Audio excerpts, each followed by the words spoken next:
Bismillahirrahmanirrahim. Assalamualaikum warahmatullahi wabarakatuh.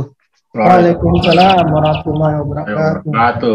Ya, salam sejahtera bagi kita semua. Waalaikumsalam warahmatullahi wabarakatuh. Alhamdulillahirabbil alamin wassalatu wassalamu ala asyrafil anbiya'i wal mursalin sayyidina wa maulana Muhammadin wa ala alihi wa sahbihi ajma'in. Amma ba'd. Pertama-tama marilah kita panjatkan puji dan syukur kita kehadirat Allah Subhanahu wa taala, dan kita panjatkan salawat, kita haturkan salawat dan salam kepada baginda Nabi besar Muhammad sallallahu alaihi wasallam. Yang saya hormati narasumber yang pertama, Profesor Dr. Iketut Suwardika SPD MSI, yang sudah menyampaikan materi yang sangat luar biasa tentang kode etik guru. Nah, yang narasumber yang selanjutnya Bapak Ahmad Muafiyah Nur SPD MPD dari Universitas Muhammadiyah Makassar. Terima kasih kepada moderator yang telah memberikan kesempatan kepada saya pribadi untuk menyampaikan materi yang kedua. Sebenarnya untuk materi yang kedua ini itu sedikit banyaknya itu sudah disampaikan oleh Profesor Dr. Iketut Suwardika. Tapi untuk saya pribadi hanya sedikit menambahkan saja sebenarnya. Kalau beliau secara umum, nah untuk materi yang kedua ini saya akan mencoba menambahkan sedikit tentang etika guru dalam mengajar. Jadi saya pribadi sangat yakin bahwa seluruh guru yang ada di Indonesia, baik itu yang berstatus guru PNS maupun guru non-PNS, guru honorer, itu sudah mempunyai etika. Saya yakin itu. Jadi tidak mungkin seorang guru yang tidak beretika menjadi guru. Karena guru itu wajib memiliki etika. Jadi bagaimana guru bisa menanamkan etika kepada muridnya, sedangkan gurunya saja tidak beretika. Nah itulah. Jadi kita yakini bahwasanya seluruh guru yang ada mengajar di Indonesia ini, baik dari tingkat sekolah dasar, sekolah menengah, SMP, sekolah tingkat atas, SMA, bahkan dosen, itu sudah mempunyai etika. Nah, selanjutnya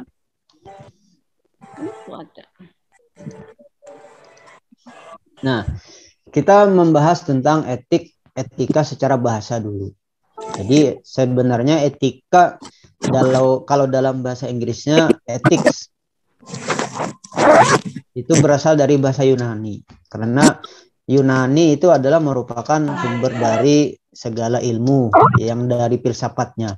Yang berasal dari, kalau etika itu berasal dari Yunani yang katanya etikos, yang berarti adat kebiasaan. Jadi kita perlu ketahui dulu secara definisi, kita tahu etika itu berasal dari dari bahasa Yunani. Jadi adat kebiasaan. Disebut juga dengan moral. Karena etika dalam literatur bahasa Indonesia itu sangat banyak. Ada yang menyebutkan etik, ada yang menyebutkan etiket, ada yang menyebutkan tentang akhlak, ada yang menyebutkan dengan istilah adab, dan lain sebagainya. Tapi etik disebut juga dengan moral. Bahkan sekarang kan dulu ketika saya masih di pendidikan dasar itu kan ada PMP, Pendidikan Moral Pancasila. Dan sekarang ini kan sudah dihapus, yang diganti dengan PKN. Disebut juga dengan moral dari kata tunggal mos yang jamaknya mores, maknanya kebiasaan susila.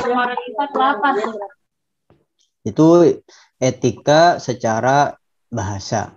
Jadi perlu juga kita mengetahui etika itu secara bahasa maupun secara istilah nantinya. Nah, etika juga dapat didefinisikan sebagai ilmu tentang filsafat moral. Jadi sebuah pekerjaan itu disebut baik atau disebut jelek itu ketika kalau pekerjaan itu sesuai dengan moral itu baik. Kalau melanggar atau tidak sesuai dengan moral yang ada bisa dikatakan tidak dengan etika. Yaitu mengenai nilai, jadi etika mengenai ilmu tentang nilai, ilmu tentang tingkah laku, dan ilmu yang menyelidiki mana yang baik dan yang mana benar. Dalam hal ini lebih banyak berhubungan atau bersinggungan dengan nilai-nilai yang ada di sebuah agama, baik itu agama Islam maupun agama-agama yang lain. Karena kita tahu agama yang diakui oleh pemerintah di Republik Indonesia ini ada beberapa banyak, ada dari Islam, Kristen Protestan dan sebagainya. Yang sampai terakhir kan Konghucu. Nah, selanjutnya, perilaku etika dapat meliputi, jadi ini sebelum ke etika guru dalam mengajar, jadi kita kupas terlebih dulu perilaku etika itu sebenarnya dari apa saja. Yang pertama, responsibility, pertanggungjawaban. Jadi seorang guru itu diharapkan ketika mengajar, baik itu secara online maupun offline, itu mempunyai rasa tanggung jawab. Jadi ketika seorang guru atau tenaga pendidik atau pendidik yang dari guru, dosen maupun yang lainnya, itu harus mempunyai rasa tanggung jawab. Bagaimana meningkatkan baik kualifikasi dirinya sendiri maupun juga kualifikasi anak didiknya. Jadi untuk guru dan dosen sebenarnya kalau menurut saya pribadi itu yang lebih baik, bukan lebih baik, lebih tinggi, ini menurut pendapat saya pribadi, dan jadi nantinya akan ada perbedaan pendapat sebenarnya. Guru atau dosen setinggi-tingginya pangkat akademik dosen itu tidak disebut dengan dosen besar. Tetapi guru, kalau di dosen disebut guru besar. Tapi kalau istilahnya tidak ada dosen besar. Jadi itu ada istilahnya. Jadi ada pangkat akademik, jabatan. Kalau pangkat akademik yang tertinggi bagi dosen, itu adalah guru besar atau yang disebut profesor. Nah, jadi seorang guru atau seorang pendidik itu harus memiliki, yang pertama itu adalah rasa tanggung jawab. Jadi ketika seorang guru ini memiliki rasa tanggung jawab, insya Allah kegiatan-kegiatan dalam mengajarnya itu penuh dengan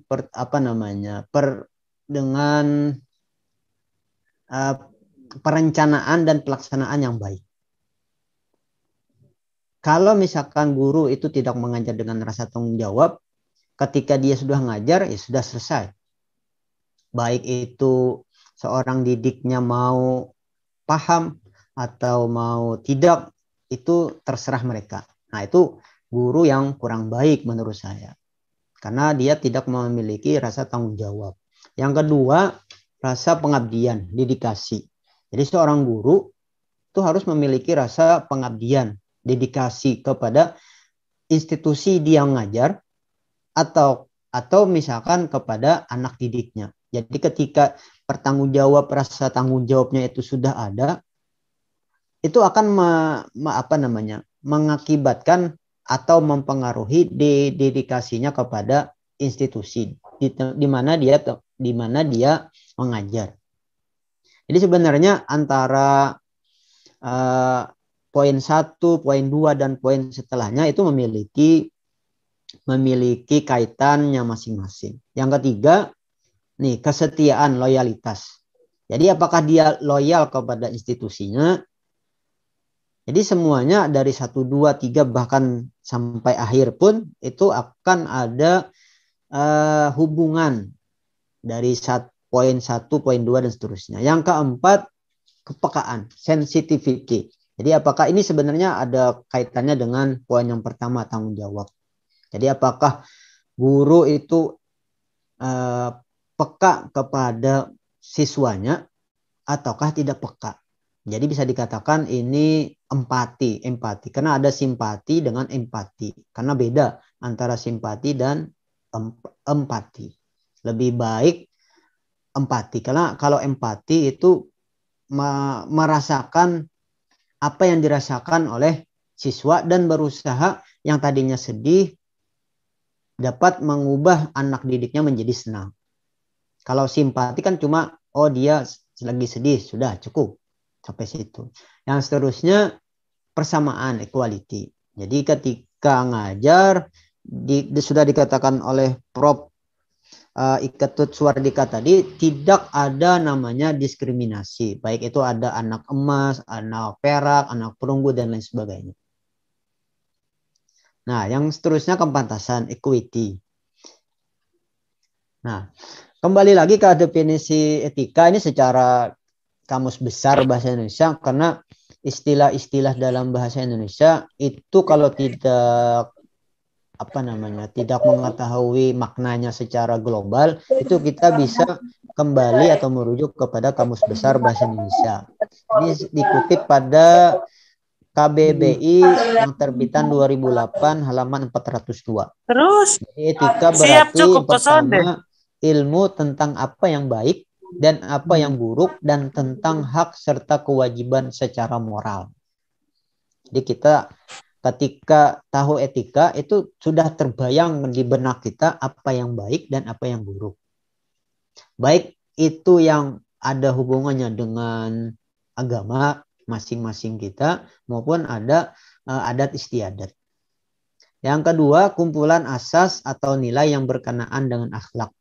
Jadi etika ini sebenarnya sangat berhubungan dengan agama. Kalau dalam agama Islam, etika itu lebih disinonimkan dengan akhlak.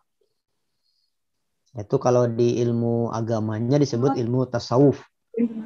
Nah, yang definisi yang ketiga menurut Kamus Besar Bahasa Indonesia adalah asas perilaku yang menjadi pedoman. Jadi pedoman apa saja yang harus diindahkan oleh seorang guru dalam mengajar. Nah, ini slide yang selanjutnya adalah dunia pendidikan dan etika. Apakah ada hubungannya etika dengan dunia pendidikan? Jadi dunia pendidikan ini kan berkaitan dengan mengajar, mendidik, menanamkan moral, dan lain sebagainya. Jadi sebenarnya ada hubungan timbal balik dengan dunia pendidikan dengan etika. Jadi dunia pendidikan adalah wadah atau tempat yang sangat cocok untuk menanamkan etika dan budi pekerti yang baik kepada para peserta didik. Ini selain di rumah tentunya. Jadi penanaman etika kepada anak didik itu sebenarnya tidak mutlak tugas dari guru atau institusi pendidikan. Karena di sekolah itu cuma ya sekitar 8-10 jam. Karena waktu kita ini kan 24 jam, yang lebih banyaknya di rumah. Jadi jangan juga disalahkan sekolahnya nantinya ketika anak didik itu tidak memiliki etika dan pekerti yang baik. Jadi penanaman akan nilai-nilai etik sejak dini menjadi penting untuk dilakukan guna melahirkan generasi penerus yang baik dan sesuai dengan nilai-nilai luhur bangsa dan agama. Jadi semua adat istiadat dari Sabang sampai Merauke itu ada mempunyai etika moral yang sesuai dengan bangsa dan agama. Walaupun bentuknya berbeda dengan satu budaya dengan budaya yang lain. Selanjutnya dengan penanaman etika dalam proses belajar mengajar tentunya akan menghasilkan output atau luaran pendidikan, yaitu menjadi manusia yang memiliki kemampuan intelektual. Jadi ketika mengajar itu diharapkan anak didik itu mempunyai kemampuan intelektual. Jadi intelektual dalam artian yang tadinya tidak tahu menjadi tahu, yang tadinya belum bisa menjadi bisa, dan seterusnya. Jadi mampu secara intelek atau mampu secara kognitif, secara emosional dan spiritual yang tinggi. Jadi ketika penanaman etika itu disandingkan dengan dunia pendidikan, itu nantinya diharapkan menghasilkan output yang tidak kompeten di bidang kognitifnya, juga secara matang, secara emosional dan spiritual. Nah, itulah output yang seharusnya didapatkan dari pendidikan yang beretika. Di dalam kasus ini adalah seorang guru. Sudah disinggung tadi di atas, ketika seorang guru beretika, anak murid itu insya Allah akan mampu meniru apa yang dilakukan oleh gurunya. Yang slide selanjutnya. Nah, ini kembali kita menuju kepada materi pokok pada materi yang kedua, itu adalah etika guru dalam mengajar. Karena sekarang ini sudah hampir 2 tahun pandemi COVID-19 ini, dan mudah-mudahan COVID-19 ini tidak berlanjut kepada COVID 2020, 2021 dan seterusnya lah. Jadi kita dihadapkan seorang guru, seorang dosen dan tenaga pendidik yang lainnya pun ketika masa pandemi ini lebih banyak mengadakan pembelajaran secara online. Jadi dalam materi yang saya usahakan, saya paparkan ini ada dua nantinya. Ada dua, secara pembelajaran luring dan juga secara pembelajaran daring. Jadi sebenarnya ini tidak jauh berbeda etika guru dalam pembelajaran dua ini. Yang selanjutnya, nah, etika mengajar menurut sarjana muslim. Jadi materi saya ini lebih banyak bersinggungan dengan etika menurut sarjana muslim. Sebenarnya sarjana muslim banyak yang membahas tentang etika dalam mengajar, tetapi yang saya ambil ini cuma dua. Yang pertama adalah Syekh Al-Ghazali yang terkenal dengan karyanya Ihya Ulumuddin, dan yang kedua dari Indonesia yaitu Syekh Kiai Haji Hasyim Asy'ari atau disebut juga dengan Hadratus Syekh, yaitu pendiri NU. Jadi nanti nah selanjutnya, menurut yang pertama adalah menurut Al-Ghazali, etika guru itu meliputi yang pertama, guru haruslah orang yang sayang kepada anak didiknya. Dan ini sudah disampaikan oleh Profesor Dr. Iketut Suwardika tadi. Jadi saya hanya menyebutkan saja. Yang kedua, guru haruslah orang yang meneladani perilaku Nabi Muhammad. Bagaimana perilaku Nabi Muhammad ketika menjadi seorang pendidik? Karena Nabi Muhammad bagi orang Islam, bagi yang menganut agama Islam, itu adalah pendidik yang paripurna. Beliau tidak hanya sebagai nabi, tapi juga sebagai pemimpin dan juga sebagai pendidik. Bagaimana, jadi seharusnya bagi umat Islam atau guru yang beragama Islam, bagaimana cara mendidik Nabi kepada para sahabat, kepada para anak-anak beliau. Nah, seharusnya guru yang beragama Muslim itu harus tahu juga. Jadi ketika sudah tahu, nantinya bisa diaplikasikan kepada murid-murid atau anak peserta didik kita. Nah, selanjutnya guru haruslah menjadi pembimbing bagi anak didiknya. Jadi sudah disampaikan oleh Profesor Doktor tadi, Ketut Suwardika tadi. Jadi saya hanya menyebutkan saja. Yang keempat, guru haruslah menjadi figur sentral bagi anak didik, memberikan nasihat baik kepada mereka. Jadi seorang guru yang baik itu ketika anak didiknya melakukan sesuatu yang bertentangan dengan moral, itu serta-merta langsung spontan itu langsung menegur. Nah, bukti cinta kita kepada anak didik kita adalah ketika mereka melakukan sesuatu yang bertentangan dengan moral, itu langsung menegurnya. Bukan hanya langsung menegur, tapi juga memberikan arahan. Yang baiknya itu seperti ini loh. Nah, jadi tidak hanya menegur salahnya, tetapi juga memberikan solusi yang terbaik. Jadi kalau kamu melakukan seperti ini tidak baik. Jadi kamu harus lakukan seperti ini. Nah, itulah menurut Al-Ghazali etika guru seperti itu. Nah, yang kedua tadi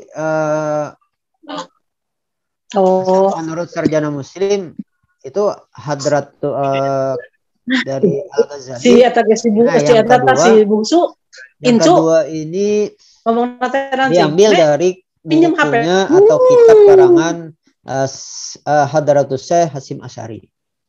Ini bukunya ada di baik itu PDF-nya dan terjemahnya pun sudah ada dijual di toko buku. Jadi saya pribadi lebih banyak mengutip pendapat-pendapat yang ada di buku ini.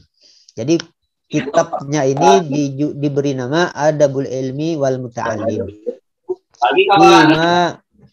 Fi ahwali ta'limihi fima yajibu ilaihi al-muta'allim fi ahwali ta'limihi wa ma yatawaqqafu alaihi al-mu'allim fi maqamat ta'limihi. Jadi ini tebalnya 110 halaman. Dan saya cari di internet, ini sudah ada versi PDF-nya. Tapi secara versi terjemahnya di internet belum ada.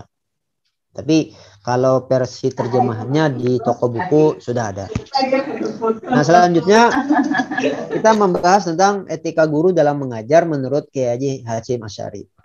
Jadi sebenarnya ketika dibaca, ditelusuri, Hasyim Asy'ari, Hadratus Syekh Hasyim Asy'ari ini itu lebih banyak mengambil teori-teori dari Al-Ghazali. Jadi dari Ihya Ulumuddin dan kitab-kitab Al-Ghazali yang lainnya. Tapi untuk Kiai Hasyim Asy'ari itu membagi etika guru dalam mengajar itu dua. Sebelum mengajar atau dan sedang mengajar. Jadi etika guru menurut beliau itu dibagi dua.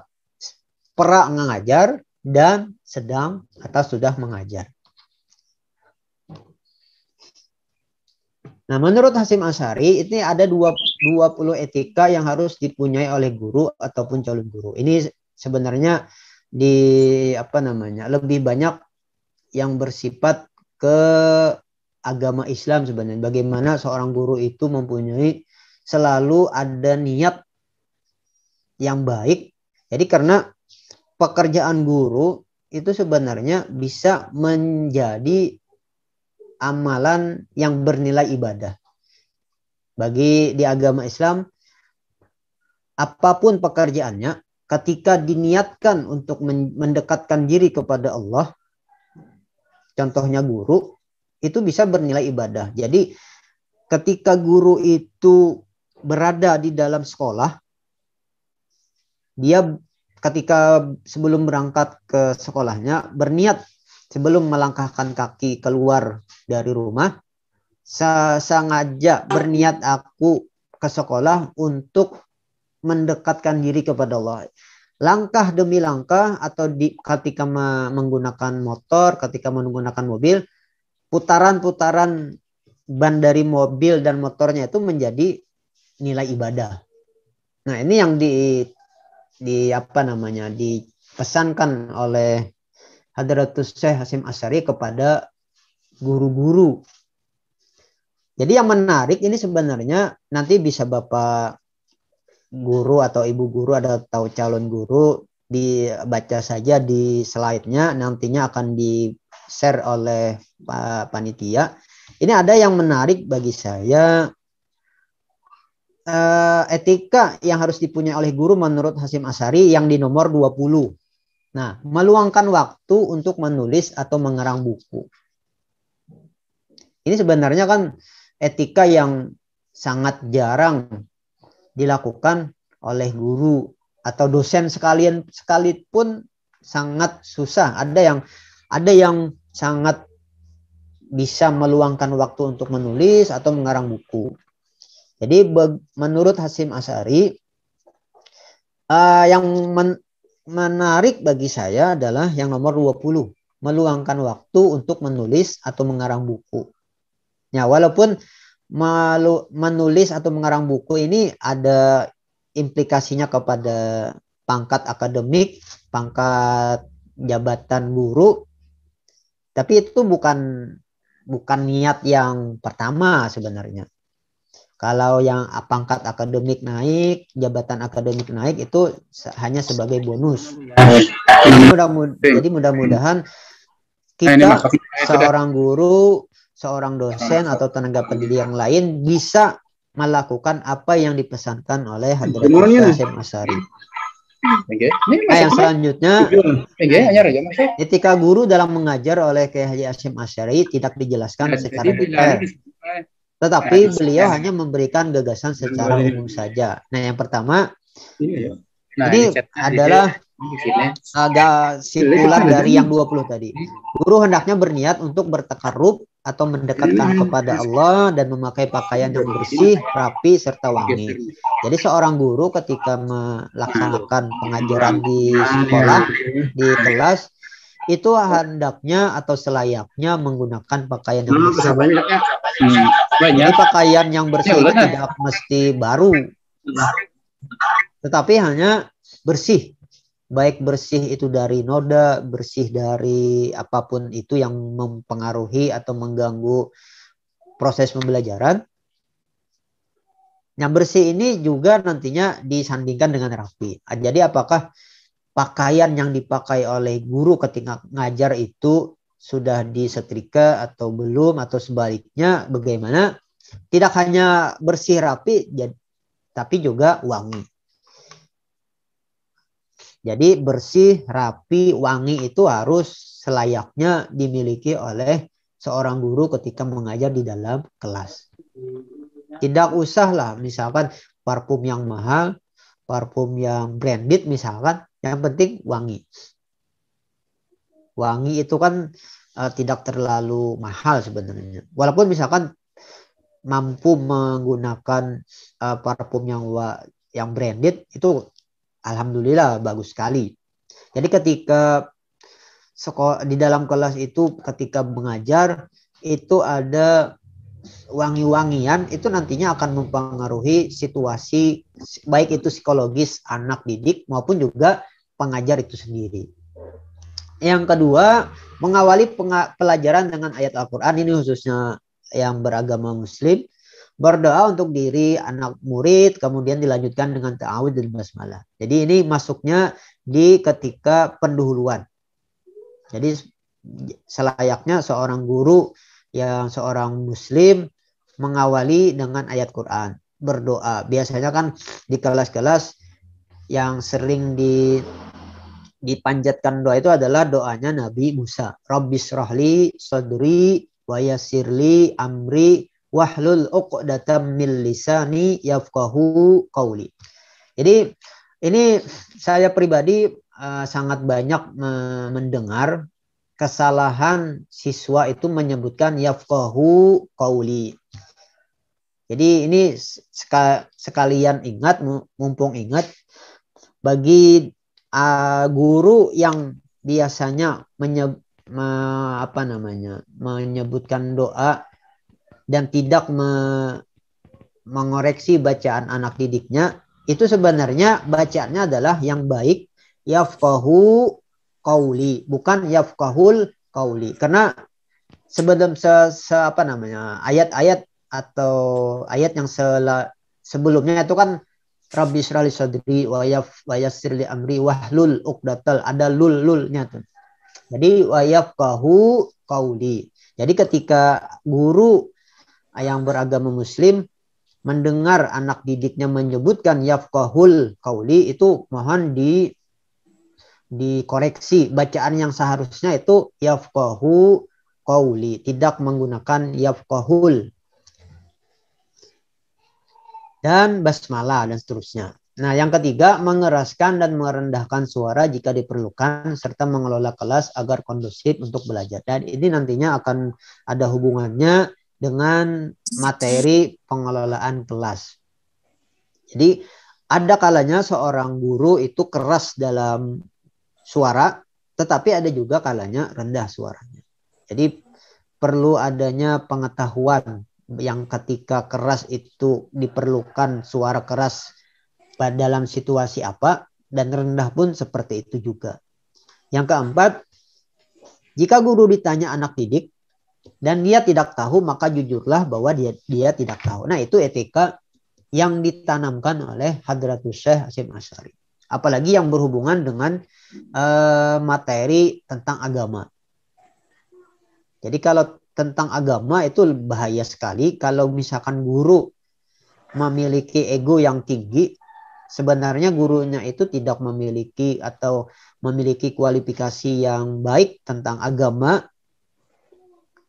Dia sebenarnya tidak tahu, tetapi sok tahu dalam tanda kutip, itu dalam agama itu sangat bahaya sebenarnya. Apalagi dalam istilah ilmu akidah, ilmu fikih misalkan. Ini khususnya dalam agama Islam. Nah, yang terakhir, ini bagian yang terakhir, yaitu adalah menutup pembelajaran dengan membaca istighfar, hamdalah, dan doa kafaratul majlis. Jadi di kampus kami, kampus Sekolah Tinggi Ilmu Al-Quran, seluruh dosen ketika menutup perkuliahan itu dibaca dengan doa kafaratul majlis. Ya subhanakallahumma wa bihamdika asyhadu an la ilaha illa anta astaghfiruka wa atubu ilaik. Dan ini juga bisa diaplikasikan di sekolah-sekolah yang lain yang beragama Islam tentunya. Yang selanjutnya, nah ini adalah etika dalam pembelajaran secara daring. Jadi ini sebenarnya ketika pembelajaran secara luring, luar jaringan, dan pelajaran secara daring, itu tidak jauh berbeda sebenarnya. Tetapi yang membedakan hanya metode. Kalau secara luring itu guru dan siswanya berhadapan dalam satu kelas, dalam satu ruangan. Tetapi ketika pembelajaran jarak jauh, belajar online, itu diwakili oleh teknologi. Jadi sebenarnya guru sekarang ini dituntut untuk melek teknologi. Jadi kalau gurunya misalkan belum tahu bagaimana itu Zoom, bagaimana itu WhatsApp, bagaimana itu Google Meet, dan lain sebagainya, itu perlu tahu. Nah, masih banyak kan menurut founder CEO Analog Teaching of Learning tadi sangat sangat banyak sebenarnya ada guru yang masih tertinggal dalam teknologi. Nah, etika mengajar secara online ini sebenarnya bisa disimpulkan yang pertama, ikhlas. Jadi ketika mengajar itu kita niatkan, luruskan niat kita pertama. Dan mudah-mudahan kita diberikan seluruh guru yang ada di Indonesia, seluruh dosen yang ada di Indonesia itu memiliki sifat ikhlas. Jadi ketika ikhlas dalam mengajar, insya Allah anak murid pun akan dengan mudah mendapatkan ilmu yang disampaikan oleh guru. Jadi ikhlas ini harus dijadikan landasan yang pertama. Nah, yang kedua, fokus. Jadi fokus di sini ketika ngajar secara online itu gurunya harus fokus. Selain juga yang harus fokus itu adalah siswanya. Nah, yang ketiga,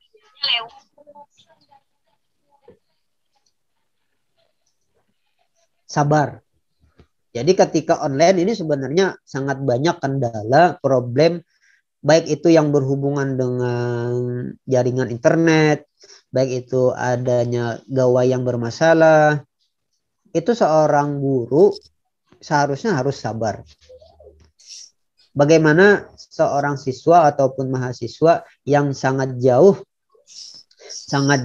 dari jaringan internet, mahasiswa di Istiki ada yang sampai harus berjalan 2 kilometer atau naik ke pohon-pohon yang tinggi hanya untuk mendapatkan jaringan internet. Jadi seorang pendidik itu harus menerima, jangan langsung memvonis, oh ini yang siswa atau mahasiswa yang bersangkutan tidak memiliki semangat untuk belajar misalkan. Jangan. Jadi kita seorang pendidik harus juga memiliki sabar. Harus banyak-banyak sabar. Yang selanjutnya syukur. Jadi ketika sabar itu juga harus dibarengi dengan syukur. Alhamdulillah, kita sudah sabar, sudah syukur. Anak-anak ngumpul tugas, nggak pernah marah-marah. Gitu. Iya, alhamdulillah. Karena seorang guru kan, apalagi yang banyak memberikan tugas, itu seorang guru, orang tuanya pun sabar juga, Pak. Dan kita juga sebagai orang tua, ketika anak kita diberikan tugas oleh gurunya di sekolahan, tetap kita harus hargai sabar dan syukur tadi. Nah, yang seterusnya, yang terakhir menurut saya, etika guru dalam mengajar secara online itu adalah ada rasa menghargai. Jadi ketika guru menghargai siswanya, siswanya pun nantinya akan juga menghargai gurunya. Jadi ada kausalitas, ada sebab akibat. Guru ingin dihargai, hargai juga hargai anak didiknya. Nah, ini ada beberapa pesan yang sangat menyentuh. Ini mungkin yang terakhir, karena ini ada beberapa pesan dari Mbah Maimun Zubair kepada pendidik. Ini menurut saya pesan yang sangat sungguh luar biasa, yang muncul dari hati yang bersih. Jadi guru itu tidak usah punya niat untuk membuat pintar orang. Nanti kamu hanya marah-marah ketika melihat muridmu yang tidak pintar. Oh, ini sangat sungguh luar biasa. Kalimat yang sangat mendalam dari Mbah Maimun, Allah yarham. Kalau guru itu marah-marah ketika melihat muridnya tidak pintar, itu nilai ikhlasnya akan hilang. Yang penting niat sebagai guru adalah menyampaikan ilmu dan mendidik yang baik. Jadi kita menyampaikan ilmu, yang kedua mendidik yang baik. Jadi antara mendidik dengan mengajar itu kan beda. Jadi bapak guru, ibu guru itu sudah memahaminya. Masalah muridmu kelak jadi pintar atau tidak, serahkan kepada Allah, kepada Tuhan Yang Maha Esa. Doakan saja terus-menerus agar muridnya mendapat hidayah. That's it all. Jadi seorang guru harus mempunyai etika yang seperti itu. Jadi ketika guru mengajarkan berbuih-buih dengan sangat panjang lebar, tetapi muridnya tiba-tiba tidak memahami. Kalau menurut Mbah Maimun itu, ketika masalah seperti itu serahkan saja kepada Allah. Nah, yang terakhir pesan beliau yang menurut saya ini lebih menyentuh, ketika melihat murid-murid yang menjengkelkan dan melelahkan, terkadang hati teruji kesabarannya. Namun hadirkanlah gambaran bahwa ini di antara satu dari mereka kelak akan menarik tangan kita menuju surga. Jadi ketika kita memahami pesan Mbah Maimun Zubair seperti ini, itu tidak akan ada rasa benci kepada siswa. Baik siswa itu yang tidak memperhatikan, baik itu siswa yang tidak mengindahkan kata-kata kita, penjelasan kita ketika di kelas maupun di luar kelas, itu akan menjadi, insya Allah ikhlas kita itu akan tumbuh dan berkembang. Cantumkan di dalam hati kita, camkan di dalam hati kita, mungkin salah satu dari mereka itulah yang nantinya akan menarik tangan kita menuju surga. Nah, itu slide yang terakhir. Lebih kurangnya mohon maaf. Terima kasih atas perhatiannya. Wassalamualaikum warahmatullahi wabarakatuh. Waalaikumsalam. Waalaikumsalam warahmatullahi warahmatullahi wabarakatuh. wabarakatuh. Waalaikumsalam warahmatullahi wabarakatuh.